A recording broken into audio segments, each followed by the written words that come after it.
I owned property at 6548 South Morgan, 2-flat frame. Bought the property in 2004. 2005 I got married to Mr. Wanda Carter. And shortly after that, I'd say about 18 months later, he started getting sick.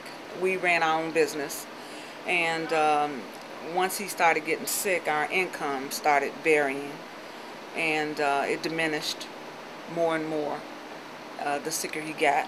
I had two mortgages, a first mortgage and a second mortgage with Washington Mutual Bank. 2 years after into the mortgage, Washington Mutual sold the first mortgage to Select Portfolio Servicing Company, and they kept it for a year or so, and then they sold it to Green Tree Mortgage Company.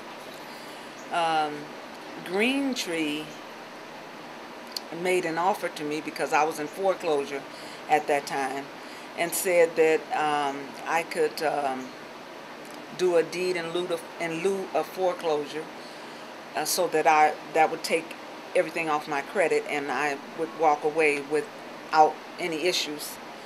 And so I agreed to move out. Once I moved out, that didn't happen. About 30 days later, I got a letter from them saying they couldn't do the deed in lieu of foreclosure because the second mortgage provider didn't agree to that process.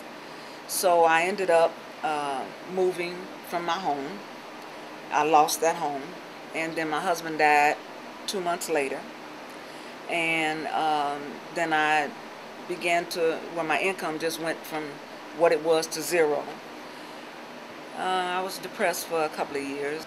I was very angry. I couldn't even function up until very recently, maybe 2 or 3 months ago, when Mr. Jones asked me to come over here and start working with him. It was like I was in a daze, you know. What do when you lose your home and everything? People steal from you before you can move from one place to another. What do? You just feel abandoned. You feel like you're just trying to hang in there. I do think more resources need to be made available to people who are in foreclosure, because that's a very devastating thing. If you've been in I was only in my property 4 years, but I can imagine if I had been in there 40 years, it would still have been even more depressing to lose it. So your home is your home. That's where you rest. That's where you try to be at peace. And when that's gone, when that's taken, I went from having a home and having a business and having a husband to where I'm at today, and I'm in a senior home by myself.